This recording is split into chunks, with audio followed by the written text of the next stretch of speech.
Independent ডিজিটালে আপনাদের স্বাগত জানাচ্ছি। আমি আশিক হোসেন। আমাদের সাথে আজকে আলোচনা করতে যুক্ত আছেন জ্যেষ্ঠ সাংবাদিক সেলিম খান। সেলিম খান, আপনাকে স্বাগত জানাচ্ছি। সেলিম খান, আপনি জানেন যে গত রাতে ভারত পাকিস্তানে মিসাইল হামলা চালিয়েছে। ভারত দাবি করেছে তারা ৭০ জন সন্ত্রাসীকে তাদের এই হামলা নিহত হয়েছেন। অন্যদিকে পাকিস্তানের পক্ষ থেকে দাবি করা হয়েছে ২৬ জন বেসামরিক নাগরিক নিহত হয়েছেন। অন্যদিকে পাকিস্তান আরও দাবি করেছে তারা ভারতের ৫টি যুদ্ধ বিমান বিধ্বস্ত করেছে। আসলে সেখানকার সবশেষ পরিস্থিতি সম্পর্কে আমরা কি জানতে পারছি?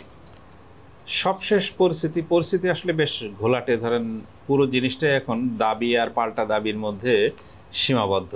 প্রকৃত চিত্রটা কি এখনো কিন্তু কেউ জানেও না বা পরিষ্কার না যে কিন্তু কিছু একটা ঘটেছে বা ঘটনা ঘটেছে। ভারত ক্ষেপণাস্ত্র হামলা চালিয়েছে পাকিস্তানে গতকাল রাত ভারতীয় সময় 1টা 5 থেকে 2টো পর্যন্ত এই হামলাগুলো চলেছে। এগুলো সবাই এখন মোটামুটি পরিষ্কার। কিন্তু সেটা কি হয়েছে, দুই পক্ষের কতটা ক্ষতি হয়েছে, ভারতের দিক থেকে কতটা ক্ষতি, পাকিস্তানের দিক থেকে কতটা ক্ষতি, সেই ক্ষতির কিন্তু এখনও কোনো পরিষ্কার চিত্র পাওয়া যাচ্ছে না। এই চিত্রটা কিন্তু পুরোপুরি দুই পক্ষের বক্তব্যের মধ্যে এবং দুই পক্ষের সামরিক বাহিনী যেটুকু ব্রিফ করছে বা স্থানীয় প্রশাসনের পক্ষ থেকে যতটুকু জানা যাচ্ছে সেইটুকুর মধ্যে সীমাবদ্ধ আছে। তো আমাদের এই ঘটনাটা যদি বুঝতে হয় তাহলে আমাদেরকে একটু পেছনে তাকাতে হবে। গত 22শে এপ্রিল আপনার পহেলগামে, কাশ্মীর, যেটা ভারত শাসিত কাশ্মীরের পহেলগামে বৈশারণ বলে যে এলাকায়, সে বৈশারণ এলাকায় জঙ্গিদের হামলায় 26 জন নিহত হয়েছিলেন। এই 26 জনের মধ্যে একজন নেপালি, বাদবাকি সবাই ভারতীয়। তো এই 26 জন নিহত হওয়ার পরে তখন কিন্তু এই তারা প্রত্যেকে ছিলেন পর্যটক, এবং এই পর্যটক নিহত হওয়ার ঘটনার পরে কিন্তু ব্যাপকভাবে ভারত সরকারের উপরে একটা চাপ সৃষ্টি হয়েছিল যে পাল্টা ব্যবস্থা নেয়ার। কারণ ভারত সরকার এই ধরনের হামলার পরের দিন থেকেই কিন্তু বলা শুরু করছিল যে এটা পাকিস্তানের মদতপুষ্ট জঙ্গিরা করেছে এবং পাকিস্তানের এর পেছনে মদত আছে, হাত আছে। সুতরাং আপনি পাল্টা ব্যবস্থা নিলে পাকিস্তানের বিরুদ্ধেই নিতে হবে। এই পাকিস্তানের বিরুদ্ধে ব্যবস্থা নেওয়ার চাপটা কিন্তু ক্রমেই বাড়ছিল, এবং সেটা সোসাইটির মধ্যে, মানে অ্যাক্রস দ্য সোসাইটি, যে সমাজের বিভিন্ন স্তর থেকে, এমনকি রাজনৈতিক দলগুলোর পক্ষ থেকেও কিন্তু সরকারের উপর চাপ বাড়ছিল যে একটা কেন এখনো পর্যন্ত দেরি করা হচ্ছে, কেন ভারতের সামরিক বাহিনী কোনো ধরনের ব্যবস্থা নিচ্ছে না বা এই কিছু করছে না। সেই করতে করতে কিন্তু অনেকগুলো দিন চলে গেল। তার মধ্যে কিন্তু দুই দেশ, এই যে লাইন অফ কন্ট্রোল, কাশ্মীরের যে লাইন অফ কন্ট্রোল আছে এলওসি, তার দুই দিকে কিন্তু দুই দেশ কন্টিনিউয়াস তাদের মধ্যে গুলি বিনিময়, মানে কামানের গোলা বিনিময়, যে বিনিময় বলি না কেন, সেটা কিন্তু হয়েই চলেছে। এর মধ্যেই গত রাতে ঘটে গেল হচ্ছে যে এই ভারতে হামলার ঘটনা। এই হামলার ঘটনায় এখনো পর্যন্ত ভারতীয় পক্ষের দাবি যে 60-70 জন মারা গেছেন, যার মধ্যে ভারত যাকে চায় যে আজহার মাসুদ, সে আজহার মাসুদের নাকি 10 জন আত্মীয় মারা গেছেন, সেটাও ভারতের পক্ষ থেকে এটা বলা হচ্ছে। কিন্তু পাকিস্তানের পক্ষ থেকে এই ধরনের কোনো আসেনি। তারা বলছেন যে তাদের এই ঘটনায় 20-22 জনের মতো মারা গেছে। প্রথমে 5 জন ছিল, এখন বোধহয় সংখ্যাটা একটু বেড়েছে। যে সংখ্যাটা পুরোপুরি তারা 60-70 জনের কথা বলছেন না। এবং পরিষ্কার বিষয় হলো যে ঘটনাটা ঘটেছে, এই ঘটনার মানে পরবর্তী ঘটনা কি ঘটতে যাচ্ছে সেটি কিন্তু হচ্ছে আসল। অপারেশনের পরে যে ব্রিফিংটি অনুষ্ঠিত হয়েছে ভারতীয় ডিফেন্স ফোর্সের পক্ষ থেকে, সেখানে দুজন নারী ব্রিফিং করেছেন, একজন হিন্দিতে, একজন ইংরেজিতে, এবং এদের মধ্যে একজন কিন্তু মুসলিম ছিলেন।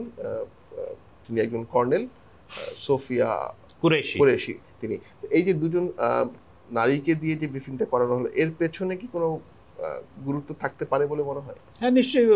ভারতীয় সেনাবাহিনী বা ভারত সরকারের পক্ষ থেকে এটা সারা দুনিয়াকে এই মেসেজ দেওয়া হয়েছে যে তাদের নারী এম্পাওয়ারমেন্টের বা নারীরাও কত গুরুত্বপূর্ণ ভূমিকা পালন করে, এটা একটা মেসেজ। দ্বিতীয় মেসেজ হচ্ছে সেখানে একজন মুসলিম নারীকে রাখা হয়েছে, সেটাও একটা মেসেজ যে একজন মুসলিম এবং একজন হিন্দু নারী দুইজনকে রাখা হয়েছে, সেটাও একটা মেসেজ দেওয়া হচ্ছে যে শত্রুর বিরুদ্ধে ভারতের সব ধর্মের, সব ভাষাভাষীর মানুষ কিন্তু এক কাট্টা। এই মেসেজটা কিন্তু ভারত সরকারের পক্ষ থেকে দেওয়ার চেষ্টা হয়েছে বলে মনে হচ্ছে, না হলে এইরকমভাবে এই দুইজনকে বেছে নেওয়া হতো না। আরেকটা জিনিস যদি দেখি যে এই যে কালকে যে হামলা হলো, এর পাল্টা হামলা, সবকিছু মিলিয়ে যে একটা শঙ্কা বেশ কয়েকদিন ধরেই ছিল যে দুপক্ষ কি সরাসরি যুদ্ধে জড়িয়ে পড়ছে কিনা। তো আপনার কাছে কি মনে হয় যে এর মধ্য দিয়ে কি আসলে যুদ্ধের দামামা বেজে উঠলো? যুদ্ধের দামামা তো আর দামামার পর্যায়ে নেই। এখন ধরেন যে এ আপনার ভারতের পক্ষ থেকে বলা হচ্ছে যে একাধিক ক্ষেপণাস্ত্র হামলা করা হয়েছে এবং ভারতের ৩টি বাহিনী একত্রে এই অভিযান পরিচালনা করেছে। সেখানে ভারতের সেনাবাহিনী ছিল, ভারতের বিমান বাহিনী ছিল, নৌবাহিনী কিভাবে ছিল এটা আমি ঠিক জানি না, কিন্তু বলা হচ্ছে যে ৩ বাহিনী একত্রিত হয়ে এই ৭১-এর পরে এই প্রথম কোনো যুদ্ধে বা কোনো অভিযানে অংশ নিল ৩ বাহিনী একত্রিত হয়ে। তো এইটা একটা যেরকম দিক, পাল্টা দিক হচ্ছে আবার পাকিস্তানের পক্ষ থেকে দাবি করা হচ্ছে যে তাদের বিমান বাহিনী ভারতীয় হামলার পাল্টা জবাব দিয়েছে। তারা নাকি ৫টি ভারতীয় যুদ্ধ বিমানকে বিধ্বস্ত করেছে, এরকম দাবি কিন্তু পাকিস্তানের পক্ষ থেকে করা হয়েছে। কিন্তু আবার পাকিস্তানের যে আইএসপিআর আছে, আইএসপিআর ডিজি তিনি বলেছেন যে ভারতীয় বিমান বা পাকিস্তানি যুদ্ধ বিমান কোনোটাই কিন্তু কেউ কারোর দেশের আকাশসীমা লঙ্ঘন করেনি।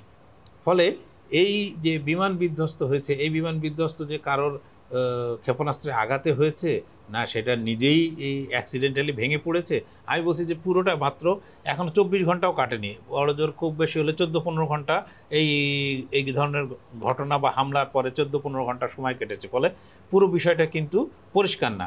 ভারতের পক্ষ থেকে এক ধরনের আখ্যান তৈরি করা হচ্ছে, পাকিস্তানের পক্ষ থেকে আর এক ধরনের আখ্যান তৈরি করা হচ্ছে। ফলে এখান থেকে যে একটা কমন বিষয় জানা যাবে সেইটা না। কমন বিষয়টা হচ্ছে যে দুটো পরমাণু শক্তিধর দেশ যাদের হাতে পরমাণু অস্ত্র আছে, যে এই রকম দুটি দেশ তারা পরস্পরের সঙ্গে সংঘাতে জড়িয়ে পড়ছে এবং যেটা নিয়ে বিশ্বের বিভিন্ন দেশ ইতিমধ্যে উদ্বেগ প্রকাশ করেছে।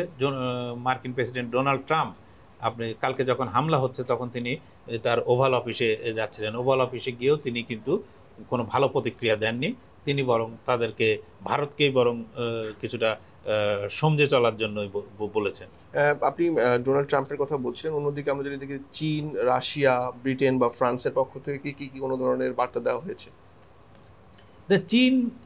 চীন স্বাভাবিকভাবেই পাকিস্তানের একটা মিত্র, কিন্তু আপনি যদি দেখেন যে পাকিস্তানের গদার বন্দর দিয়ে কিন্তু, যেটা বেলুচিস্তানে, এই গদার বন্দরকে ব্যবহার করে চীন সেইখান থেকে তার পাইপলাইন দিয়ে গ্যাস এবং তেলের সরবরাহ ও ব্যবস্থা একদম কি বলবো, বেল্ট অ্যান্ড রোড ইনিশিয়েটিভের যে উদ্যোগ, সেই উদ্যোগের একটা পার্ট কিন্তু পাকিস্তান এবং বড় গুরুত্বপূর্ণ পার্ট, যে তাকে ভারত মহাসাগরের মধ্যে বিশেষত এই পাশে আরব সাগরে আসার জন্য পথটাই কিন্তু হচ্ছে যে এই পাকিস্তানের বেলুচিস্তানের গাদার বন্দর, এবং এই বন্দর কিন্তু চীনের তৈরি, চীনের পয়সায় তৈরি, এবং চীন বেলুচিস্তানে বিপুল পরিমাণ বিনিয়োগ আছে। ২ নম্বর হচ্ছে যে পাকিস্তানের এখন যারা, এই নিউ ইয়র্ক টাইমসের রিপোর্টই বলি, নিউ ইয়র্ক টাইমসের রিপোর্ট বলছে যে পাকিস্তানের এখন যারা অস্ত্র সরবরাহ করে বা পাকিস্তান যাদের কাছ থেকে অস্ত্র কেনে তার ৮০% কিন্তু চীনের কাছ থেকে কেনে। ফলে চীন খুব স্বাভাবিক মিত্র পাকিস্তানের এ বিষয়ে কোনো সন্দেহ নেই। ফলে চীন যে এই পরিস্থিতিতে বড় হচ্ছে দুই দেশকে শান্ত থাকার বা দুটো দেশের যে প্রতিক্রিয়া, এই প্রতিক্রিয়া ব্যক্ত করতে পারে, অন্যরা সেই প্রতিক্রিয়া ব্যক্ত করেছে। এখনও ফ্রান্স বা আপনার কি বলে রাশিয়ার পক্ষ থেকেও এই ধরনের কোনো প্রতিক্রিয়া, অফিসিয়াল প্রতিক্রিয়া আমরা জানতে পারিনি। এই যে একটা উত্তেজনাকর পরিস্থিতি তৈরি হলো, এতে করে সামগ্রিকভাবে দক্ষিণ এশিয়ায় কি কোনো প্রভাব পড়ার সম্ভাবনা আছে কিনা? অবশ্যই। আপনি দক্ষিণ এশিয়া ধরেন, দক্ষিণ এশিয়া ভারত এবং পাকিস্তানের আয়তন, যদি এই আয়তন এবং জনসংখ্যা দুটোই যদি যোগ করি তাহলে সিংহভাগই হচ্ছে এইখানে। দুটো দেশ মিলে প্রায় মানুষের সংখ্যাই হচ্ছে প্রায় ১৬৮ বা ১৬৫ থেকে ১৭০ কোটির মধ্যে, তো বিপুল পরিমাণ জনগোষ্ঠী এইখানে। তারপরে দক্ষিণ এশিয়া যে মোট আয়তনের বলা যায় যে ৮৫ থেকে ৯০ ভাগই তারাই। সুতরাং আপনি যে তারা এরকম দুটো বড় দেশ যদি মানে বিবাদে বা এই ধরনের প্রাণঘাতী সংঘর্ষে জড়িয়ে পড়ে, সেইটার প্রভাব আপনার পুরো দক্ষিণ এশিয়া জুড়ে পড়বে, এটা তো কোনো সন্দেহ নেই।